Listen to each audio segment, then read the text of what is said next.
नमस्कार, स्वागत है आपके टर्निंग पॉइंट में। टर्निंग पॉइंट का ये एपिसोड क्राइम के प्रसंगों से है, जहां पर हम देश दुनिया में जितने भी क्राइम से संबंधित जो घटनाएं होती हैं, जो मिस्ट्री स्टोरी हैं, उनके बारे में हम आपसे बात करते हैं। अभी तक टर्निंग पॉइंट में क्राइम के प्रसंगों से 3 वीडियो डाले जा चुके हैं, जिसमें पहला जो वीडियो है राजीव दीक्षित की मौत की कहानी कैसे हुई थी, वो भी अपने आप में एक बहुत बड़ी रहस्यमय कहानी है। और दूसरी जो चाइना में ग्रेट लीप फॉरवर्ड के नाम पर जो 4 पेड कैंपेन चलाया गया था, काफ़ी इंटरेस्टिंग स्टोरी है। मैं आपसे अनुरोध करता हूँ, विनती और प्रार्थना करता हूँ कि अगर आप टर्निंग पॉइंट का एक भी एपिसोड नहीं देखे होंगे तो कृपया जाकर किसी भी एपिसोड को ना देखें, और ये जो चाइना वाला है, यानी एक गौरैया से कैसे चाइना की हार होती है, उस कहानी जरूर देखने की कोशिश करें। काफ़ी इंटरेस्टिंग स्टोरी है। तो जो ये क्राइम फाइल मैंने बनाया टर्निंग पॉइंट पर, इसके बनाने के पीछे कि मैं एक थोड़ा सा आपसे एक बात शेयर करना चाहता हूँ। भारत में लॉकडाउन लग चुका था और सभी लोग घरों में बंद हो चुके थे, और लॉकडाउन के नाम पर घर में रहने पर इंसान बोर होता था तो कुछ कुछ करता था। तो मैंने उस समय, आपने देखा होगा कि आज भारत में डिजिटल मीडिया में जो सबसे बड़ा नाम है आज तक का, तो आज तक का है क्राइम के प्रसंगों से शो आता है, क्राइम तक कर कर चैनल है, जिसके शाम्स ताहिर खान उसके जो हेड हैं, वो क्राइम के प्रसंगों से कहानी सुनाते हैं।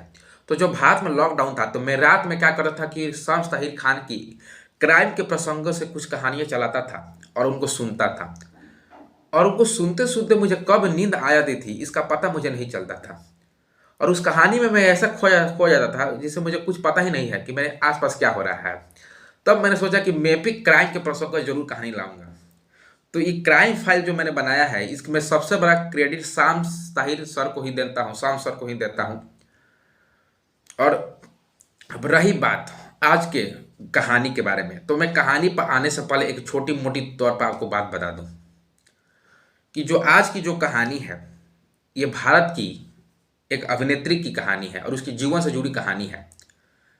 अब ये जो अभिनेत्री की कहानी है, मैं क्राइम फाइल के अंतर्गत आपको ये मैं बता रहा हूँ, तो मैं आपको ये भी चीज़ बता दूँ कि जो इनकी कहानी होगी, ये क्राइम इसमें ज़रूर होगा, और क्राइम होगा तो कुछ अपने आप में मिस्ट्री भी होगी। तो ये मैं इसको एक कहानी के रूप में ही सुनाता हूँ, और आप भी एक कहानी के रूप में सुनने की ही कोशिश कीजिएगा। तो आज की जो कहानी है उस पर हम लोग आते हैं। देखिए, आज की जो कहानी है, ये भारत की जो अभिनेत्री है, जो काफ़ी प्रसिद्ध है। नमस्कार, स्वागत है आपके टर्निंग पॉइंट में। टर्निंग पॉइंट का ये एपिसोड क्राइम के प्रसंगों से है, जहां पर हम देश दुनिया में जितने भी क्राइम से संबंधित जो घटनाएं होती हैं, जो मिस्ट्री स्टोरी हैं, उनके बारे में हम आपसे बात करते हैं। अभी तक टर्निंग पॉइंट में क्राइम के प्रसंगों से 3 वीडियो डाले जा चुके हैं, जिसमें पहला जो वीडियो है राजीव दीक्षित की मौत की कहानी कैसे हुई थी, वो भी अपने आप में एक बहुत बड़ी रहस्यमय कहानी है। और दूसरी जो चाइना में ग्रेट लीप फॉरवर्ड के नाम पर जो 4 पेड कैंपेन चलाया गया था, काफ़ी इंटरेस्टिंग स्टोरी है। मैं आपसे अनुरोध करता हूँ, विनती और प्रार्थना करता हूँ कि अगर आप टर्निंग पॉइंट का एक भी एपिसोड नहीं देखे होंगे तो कृपया जाकर किसी भी एपिसोड को ना देखें, और ये जो चाइना वाला है, यानी एक गौरैया से कैसे चाइना की हार होती है, उस कहानी जरूर देखने की कोशिश करें। काफ़ी इंटरेस्टिंग स्टोरी है। तो जो ये क्राइम फाइल मैंने बनाया टर्निंग पॉइंट पर, इसके बनाने के पीछे कि मैं एक थोड़ा सा आपसे एक बात शेयर करना चाहता हूँ। भारत में लॉकडाउन लग चुका था और सभी लोग घरों में बंद हो चुके थे, और लॉकडाउन के नाम पर घर में रहने पर इंसान बोर होता था तो कुछ कुछ करता था। तो मैंने उस समय, आपने देखा होगा कि आज भारत में डिजिटल मीडिया में जो सबसे बड़ा नाम है आज तक का, तो आज तक का है क्राइम के प्रसंगों से शो आता है, क्राइम तक कर कर चैनल है, जिसके शाम्स ताहिर खान उसके जो हेड हैं, वो क्राइम के प्रसंगों से कहानी सुनाते हैं। तो जो भारत में लॉकडाउन था, तो मैं रात में क्या कर रहा था कि शाम्स ताहिर खान की क्राइम के प्रसंगों से कुछ कहानियाँ चलाता था और उनको सुनता था, और उनको सुनते सुनते मुझे कब नींद आ जाती थी इसका पता मुझे नहीं चलता था। और उस कहानी में मैं ऐसा खो जाता था जिससे मुझे कुछ पता ही नहीं है कि मेरे आसपास क्या हो रहा है। तब मैंने सोचा कि मैं भी क्राइम के प्रसंग पर जरूर कहानी लाऊंगा। तो ये क्राइम फाइल जो मैंने बनाया है, इसमें सबसे बड़ा क्रेडिट शाम ताहिर सर को ही देता हूँ, शाम सर को ही देता हूँ। और अब रही बात आज के कहानी के बारे में। तो मैं कहानी पर आने से पहले एक छोटी मोटी तौर पर आपको बात बता दूं कि जो आज की जो कहानी है, ये भारत की एक अभिनेत्री की कहानी है और उसके जीवन से जुड़ी कहानी है। अब ये जो अभिनेत्री की कहानी है, मैं क्राइम फाइल के अंतर्गत आज आपको ये मैं बता रहा हूँ। तो मैं आपको ये भी चीज़ बता दूँ कि जो इनकी कहानी होगी, ये क्राइम इसमें ज़रूर होगा, और क्राइम होगा तो कुछ अपने आप में मिस्ट्री भी होगी। तो ये मैं इसको एक कहानी के रूप में ही सुनाता हूँ, और आप भी एक कहानी के रूप में सुनने की ही कोशिश कीजिएगा। तो आज की जो कहानी है उस पर हम लोग आते हैं। देखिए, आज की जो कहानी है, ये भारत की जो अभिनेत्री है, जो काफ़ी प्रसिद्ध है, साक फिल्म भी आया है। तो रेखा की मैंने फिल्में और भी देखी होंगी, लेकिन मुझे अभी उतनी याद नहीं है। और जब हम लोग, क्योंकि हम लोग 20 के किड्स हैं, और 90 की एक्ट्रेस थी, और उसके बहुत पहले भी एक्ट्रेस फिल्मों में काम कर चुकी थी, तो ज़्यादा कुछ जानकारी उनके बारे में नहीं थी। और लेकिन इतना जरूर है कि यह भारत में काफ़ी प्रसिद्ध है, और सब कोई जो फिल्मों को अगर देखता होगा या ना भी देखा, तो रेखा का नाम सभी लोगों ने सुना होगा। तो क्राइम फाइल में क्या जरूरी है उनकी कहानी सुनाने की? एक्चुअली जो कहानी है, तो रेखा जी की कहानी तो होगी, उनके जीवन के बारे में मैं छोटी छोटी थोड़ी सी बातें बताऊंगा, लेकिन जो पूरी कहानी है, उनके क्राइम का प्रसंग जरूर उनकी कहानी में आएगा। इनकी जो कहानी है, जो इनकी लव स्टोरी है, हर चीज़ जो इनकी पूरी जीवनी आप देखिएगा, तो एक कंट्रोवर्सी के रूप में ही पूरा घिरा हुआ है, विवादों में घिरा हुआ कहानी है। तो इनकी जीवनी से हम शुरू करते हैं, शुरुआत से। मद्रास का नाम सुने होंगे, जिस आपको साउथ इंडिया ले चलते हैं। और मद्रास में 10 अक्टूबर 1954 यानी 1954 देश आज़ाद हो चुका था। रेखा का जन्म होता है। इनका नाम हम लोग रेखा कहते हैं, लेकिन इनका जो असली नाम, जो पूरा नाम है, रियल नाम है, उनका नाम है भानु रेखा उप गणेश। तो इनका जन्म होता है। रेखा के बारे में बात कहा जाता है कि इन्होंने अपनी जो फिल्मी कैरियर की जो शुरुआत की थी, उन्होंने दक्षिण फिल्मों से ही शुरुआत की थी। और जो दक्षिण में एक फिल्म थी, तेलुगु में फिल्म थी, उसका नाम था रंगुला रत्नम। तो रंगुला रत्नम रेखा की पहली फिल्म थी। 1984 में एक BBC ने रेखा का इंटरव्यू लिया था, जो आपको सोशल मीडिया पर मिल जाएगा। उसमें रेखा ने बताया कि मैं जो अभिनेत्री का जो मैं कार्य कर रही हूँ, मैंने जो अभिनय वो कर रही हैं, तो अभिनय का जो सिलसिला उनके जीवन में शुरू हुआ, वो बहुत पहले यानी बचपन से ही शुरू हो चुका था। वो बाल कलाकार के रूप में काम कर रही थी। 13 साल की उम्र में वो काम करने लगी फिल्मों में। और उन्होंने ये बताया कि 7 साल तक तो वैसे काम करने लगी।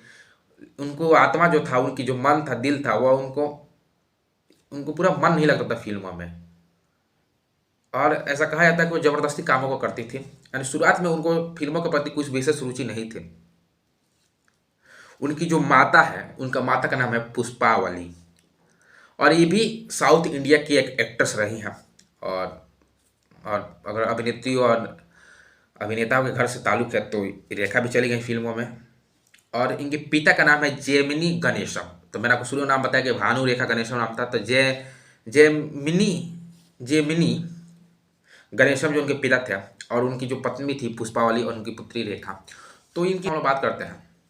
तो जो रेखा की जो पहली फिल्म, तो सावन भादो बजाया जाता है, इसके पहले हम आपको लेकर चलते हैं कि रेखा की जो पहली फिल्म थी 1970, 74 में सावन भादो आया, मैंने 1970 में बात आपको ले चलता हूँ। तो 1970 में रेखा की जो पहली हिंदी फिल्म थी, उसका नाम था अनजाना सफ़र। लेकिन जो ये अनजाना सफ़र जो फिल्म था, वो पूर्ण रूप से विवादों में घिर चुका था। और ये विवाद में घिरने का इसका मुख्य कारण ये था कि जो फिल्म के डायरेक्टर थे, कहा जाता है कि धोखे से इस फिल्म में एक किसिंग सीन डाल देते हैं। और जब शूट चालू होता है, तो जो एक्टर जो होते हैं, वो रेखा को 5 मिनट तक किस करते रहते हैं, और रेखा को ये चीज़ मालूम नहीं था। और जब वो किस करते हैं, तो 5 मिनट तक वो किस करते रहते हैं। उसके बाद जैसे ये सीन, और डायरेक्टर भी कट भी नहीं करते, और रेखा को चीज़ मालूम नहीं था। उसके बाद रेखा को कुछ पता नहीं चलता कि मेरे साथ क्या हुआ, और फूट फूट कर रोने लगती है। जिसके कारण जो ये है, ये फिल्म किसिंग सीन डाली जाएगा, जिसके चलते ये फिल्म सेंसरशिप के चक्कर में फंस जाती है। अगले 10 साल तक, यानी 1970 में इस फिल्म की शूटिंग होती है, और अगले 10 साल तक ये जो फिल्म होती है रिलीज नहीं होती है। फिर 1979 1979 में यानी 1969 में ये फिल्म रिलीज होती है, लेकिन जो ये फिल्म रिलीज होती है, इस जो फिल्म है इसका नाम बदलकर दो शिकारी कर दिया जाता है। तो ये एक जीवन से सबसे बड़ी मत घटना थी। आपको बता दें कि अगर रेखा की जो आपने इंटरव्यू देखेगा 1984 में, तो वो बताती हैं कि कैसे बहुत सारा मुंबई में आने के बाद वो काफ़ी ज़्यादा डरी हुई थी यहाँ के माहौल देखकर। ये चौकाचौंध जो कहा जाता है दुनिया है फिल्म इंडस्ट्री, और तो ये कुछ सारी चीज़ें उनकी बातें हैं। तो पहली फिल्म सावन भादो थी, ये तो इसमें सच्चाई है, लेकिन उससे पहले दो अनजाने जो फिल्म आया था, तो कैसे किसी सिंह के कारण ये फिल्म 10 सालों तक 9 सालों तक सेंसरशिप, यानी अपना सेंसरशिप क्या है, तो देखिए किसी भी आप पेज पर फिल्मों पर प्रतिबंध लगा देते हैं, रिलीज नहीं होता है, कोई नहीं देख सकता है, बाधित कर दिया जाता है, तो वो सेंसरशिप ही होता है। और तो ये चीज़ थी। और फिर ये जो फिल्म होता है 10 साल के बाद इस फिल्म का नाम बदल दिया जाता है 1979 में, दो शिकारी फिल्म कर दिया जाता है और फिल्म रिलीज होती है।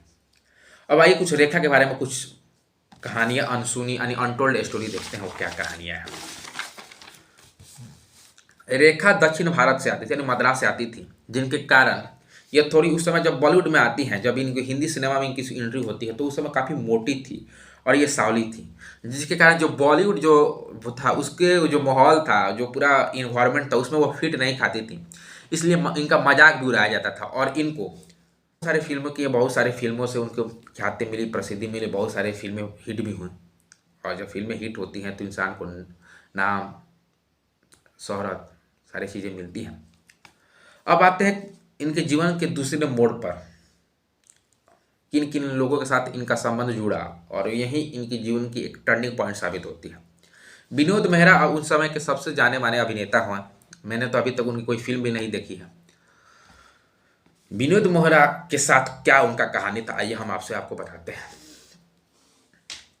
जो ये सारी जो मैं चीज़ मैं बता रहा हूँ, अब जो विनोद मेहरा से जो सारी चीज़ें संबंधित है, ये जो सारी चीज़ मैं आपको बता रहा हूँ वो एबीपी जो न्यूज़ है उससे संबंधित ये सारी चीज़ें रिपोर्ट की हैं। तो एबीपी न्यूज़ की वेबसाइट से मैंने ये चीज़ें निकाले हैं और मैं आपको ही बता रहा हूँ, क्योंकि मैं अपने मन से कोई मनगढ़ंत कहानी नहीं बताऊँगा, जो बताऊँगा जो पब्लिक डोमेन में है, सोशल मीडिया पर उपलब्ध है, तो मैं बताऊँगा। एबीपी से एबीपी नहीं, एबीपी न्यूज़ से जो संग्रहित उसको मैं बता रहा हूँ। देखिए, विनोद मेहरा ने एक नहीं, दो नहीं, तीन नहीं, 4 शादियाँ की थी। और विनोद की जो तीसरी शादी थी, यानी जो विनोद मेहरा जो अभिनेता थे, जो उनकी तीसरी शादी थी वो एक्ट्रेस रेखा के साथ हुई थी। कहते हैं कि विनोद की जो माँ थी वो रेखा को ज़्यादा पसंद नहीं करती थी। जब विनोद मेहरा रेखा को लेकर अपने घर आते हैं तो जो उनकी माँ थी वो चप्पल उठाकर उनको मारने पड़ती हैं। जो उनका चप्पल था,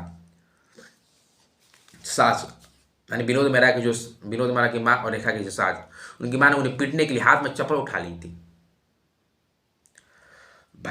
फिर मैंने बताया कि शेषनाग फिल्म में जितेंद्र थे, तो जितेंद्र जो उनकी पुत्री, नाम सभी लोग जाने होंगे, उनका नाम क्या है पुत्री का, मुझे नाम अभी दिमाग पर था, मैं भूल रहा हूँ। सीरियलों में बहुत ज़्यादा नाम उन्होंने किया है। और तुषार कपूर उनके हैं, एकता कपूर, तुषार कपूर पुत्र हैं। तो जितेंद्र के साथ भी उनके साथ कुछ अफवाह उठा। तो एक फिल्म के शूटिंग में जितेंद्र और रेखा के बीच करीबी आ जाती है, और वो फिल्म था एक बेचारा। और इसी तरह जितेंद्र और रेखा को अफेयर के अफवाहें उठते हैं। अफवाह इसलिए कहता हूँ कि जितेंद्र जब इसके बारे में पूछा गया तो उन्होंने जूनियर आर्टिस्ट कह दिया था रेखा को, और बोला कि ये सब टाइम पास कर दिया था। तो ये सारा चीज़ें ज़रा चली नहीं। अब जो आइए हम सबसे बड़ा जो चीज़ आपको बताने जा रहे हैं, जो अपने आप में सबसे बड़ी चीज़ है, वो अमिताभ बच्चन के केस से है। अब अमिताभ बच्चन के केस के बारे में कहा जाता है कि अमिताभ बच्चन से रेखा का काफ़ी ज़्यादा ताल्लुक था। अगर आप भारत में जानते होंगे, और जितेंद्र के साथ जोड़ने की अमिताभ बच्चन के साथ जोड़ते हैं। अब ये सारी चीज़ें ये हवा में है, तैर रही हैं, और कोई भी आपके पास पुष्टि नहीं है, प्रूफ नहीं है, तो कोई भी चीज़ बोलने से पहले सोचना पड़ता है कि आप क्या बोल रहे हैं। सिलसिला फिल्म आया था, जो आखिरी फिल्म थी रेखा की और अमिताभ बच्चन जी के साथ, सिलसिला फिल्म। और मैंने सोचा कि वीडियो बनाने से पहले मैं सिलसिला फिल्म को देखूंगा, लेकिन मैं इसको देख नहीं पाया। तो सिलसिला फिल्म में जाया भाद्री जी भी थे।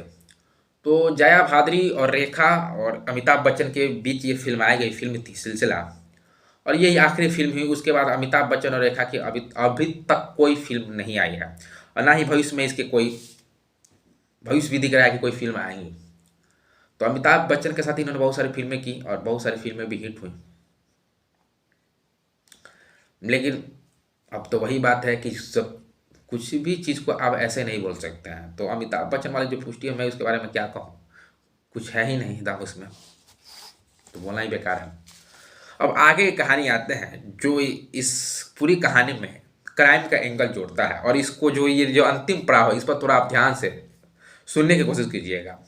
और फिर बताते हैं कि अब ये जो मैं बोलने जा रहा हूँ ये भी अमर उजाला से, अमर उजाला जो न्यूज़ मीडिया है उससे संकलित ये सारी चीज़ है।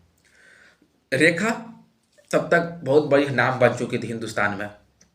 मैं आपसे फिर बोलूँगा कि 1984 में आप रेखा जी का जो बीबीसी में इंटरव्यू हुआ था जाके देखिएगा, काफ़ी बढ़िया उन्होंने कैसे बताया अपनी पूरी फिल्म कैरियर के बारे में, उन्होंने पूरा बताया है, पूरी बात की है उन्होंने बेहतर से। और शादी के बारे में उनसे भी पूछा गया है, ये शादी कब करने वाली हैं, और उस समय तो काफ़ी यंग थी वो, 1984 की बात था। तो दिल्ली के एक बहुत बड़े बिजनेसमैन थे जिनका नाम था मुकेश अग्रवाल। और मुकेश अग्रवाल दिल्ली के एक बिजनेसमैन थे, और उनकी जो कंपनी थी उस कंपनी का नाम था हॉटलाइन ग्रुप।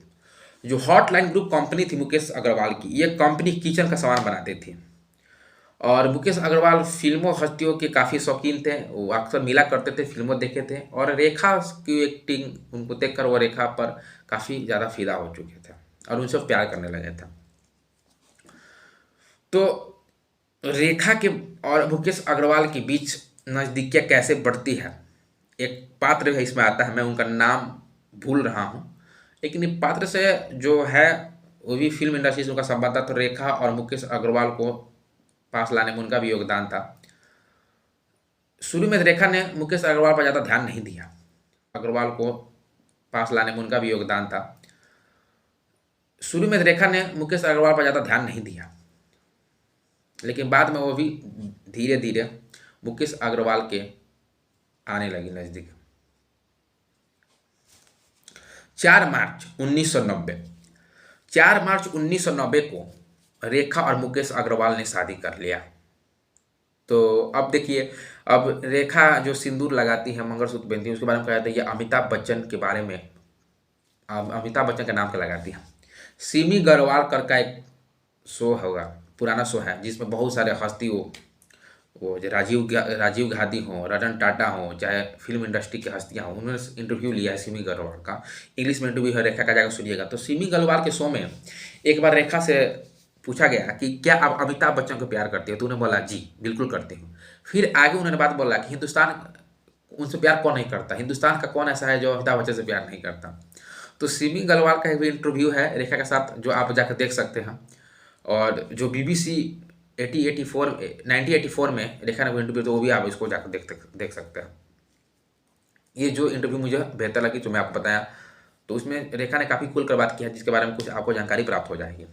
बहरहाल आते हैं अब कहानी पर। तो 4 मार्च 1990 को मुकेश अग्रवाल और रेखा के बीच शादी हो जाती है। शादी होने के बाद दोनों हनीमून के लिए वो लंदन जाते हैं। हनीमून के लिए जब वो लंदन जाते हैं तो उसी बीच कुछ समय व्यतीत करने पर रेखा को ये रियलाइज़ हो जाता है, उनको ये महसूस होने लगता है कि मुकेश अग्रवाल उनके लिए नहीं बने हैं, या वैसे व्यक्ति नहीं है जैसे उन्हें सोचा था। फिर अब एक चीज़ और चीज़ है इसमें, शादी के बाद मुकेश अग्रवाल नहीं चाहते थे कि वह रेखा है वो फिल्मों में काम करे, और वो फिल्मों से उनको छुट्टी दिलाना चाहते थे, लेकिन ऐसा नहीं करनी थी क्योंकि उनका काफ़ी ज़्यादा करियर बन चुका था। 1990 में रेखा एक बहुत बड़ी अभिनेत्री बन चुकी थी, भारत में नाम हो चुका था, शोहरत प्राप्त कर चुकी थी। तो रेखा वो चीज़ नहीं छोड़ना चाहती थी। और मुकेश अग्रवाल अब एक चीज़ यहाँ पर है कि जब ये आते हैं, जो हनीमून से वापस ये आते हैं, तो एक चीज़ इनको पता चलता है कि जो मुकेश अग्रवाल हैं ये डिप्रेशन का हमेशा शिकार रहते हैं, और ड्रग्स से काफ़ी ज़्यादा लेते थे। अब ये कितना सच है कितना नहीं इसके बारे में कुछ नहीं बता सकता हूँ, लेकिन अमर उजाला में जो प्रकाशित है मैं उसको ही बता रहा हूँ। तो मुकेश नहीं तो मुकेश जी नहीं चाहते थे कि रेखा फिल्मों में काम करे। फिर भी अब मुकेश दिल्ली रहने लगे और रेखा फिल्म मुंबई जाती हैं, फिल्मों में काम करती है। मुकेश अपना बिजनेस से, जो उनका हॉटलाइन ग्रुप था और एक निकातासा ग्रुप नाम का कोई था शायद। तो अब आते हैं कहानी के अंतिम पड़ाव पर। जब रेखा चली जाती है अमेरिका, तो जो मुकेश अग्रवाल थे वो घर में रहते हैं और अचानक एक रात को वो फांसी लगा लेते, सुसाइड कर लेते। जब ये बात रेखा को पता चलता है तो एक धक्का से उनको लगता है, वो तुरंत भारत आने की कोशिश करती है। अब इनके बारे में एक चीज़ कहा जाता है कि जो मुकेश अग्रवाल ने जो फांसी का फंदा लगाया था, वो जो दुपट्टा था वो रेखा का ही था। इस घटना ने, जो रेखा ने अपने फिल्मी कैरियर में जो भी नाम शोहरत कमाई थी, उसमें कोई सोचने की बात नहीं है कि उस पर एक कलंक लग चुका था। और एक जो मुकेश अग्रवाल की जो माँ थी, उन्होंने का ये स्टेटमेंट है मौत के बाद कि जो ये डायन है मेरे बेटे को खा गई। ये मुकेश अग्रवाल की माँ का स्टेटमेंट है कि ये जो डायन, रेखा के लिए, कि ये डायन है मेरे बेटे को खा गई। अनुपम खेर ने भी कहा था कि मुझे ये खुद पता नहीं कि मैं जब रेखा के साथ आमने सामने से मुलाकात होगी तो मेरा क्या बिहेवियर होगा, मैं क्या उनसे, मैं कैसे पेश आऊँगा। तब ऐसे अनुपम खेर के उस समय का स्टेटमेंट है, 90 की मैं बात बता रहा हूँ, जब मुकेश अग्रवाल फांसी लगाया था। रेखा पर किताब लिखने वाले एक लेखक है जिनका नाम है यासिर उस्मान। यासिर उस्मान ने रेखा के जीवन पर कहानी लिखा है। तो उन्होंने किताब में बताया है कि जो मुकेश अग्रवाल थे वो मरने से पहले एक सुसाइड नोट लिख कर गए थे, और जिस सुसाइड नोट में उन्होंने लिखा था कि मेरे संपत्ति में से रेखा को कुछ नहीं मिलेगा, उनके लिए मैं कुछ भी छोड़ कर नहीं जा रहा हूँ, और वह खुद कमाने में सक्षम है। ये सुसाइड नोट में लिखा था। और वो क्यों मरे थे, क्यों सुसाइड किए थे, ये चीज़ उन्होंने उसमें डिस्क्राइब नहीं किया है। सुसाइड में यही लिखा था कि मैं रेखा के लिए कुछ भी छोड़ कर नहीं जा रहा हूँ, मेरे संपत्ति में उनका कोई भी हिस्सा नहीं है, वह खुद कमाने में सक्षम है।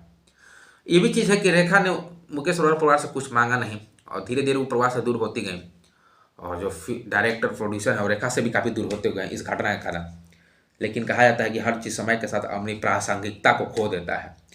धीरे धीरे समय बदला और समय ने करवट लिखा, और फिर रेखा को फिल्मों में काम मिलने लगा। उसके बाद बहुत सारी फिल्में रेखा ने की, और आज तो रेखा एक बहुत बड़ा नाम है। बहुत सारे हिंदुस्तान में लोग उनको अपना आदर्श भी मानते हैं अभिनय के क्षेत्र पर। तो ये था रेखा के जो पति थे मुकेश अग्रवाल, उनसे संबंधित मौत की कहानी। मैंने इसको काफ़ी आराम से और धीरे से आपको सुनाने की कोशिश की है। मुझे उम्मीद है कि आपको चीज़ें अच्छी लगी होंगी। अगर इसमें कुछ गलती हो जाएगा तो एक सूचना मैं आपको अंतिम में जाते जाते कुछ दे दूँ। सूचना यह है कि टर्निंग पॉइंट में मैंने बोला था कि एक किताब नामा कर शो आएगा जहाँ पर हम किताबों के बारे में बात करेंगे, और अभी तक सिर्फ एक ही किताब के शो उसमें आया है, वह है कफन प्रेमचंद के। तो राजशेखर, राइटर का नाम भूल रहा हूँ मैं, राजशेखर, एक मिनट रुकिए मैं किताब लाता हूँ आपके समक्ष।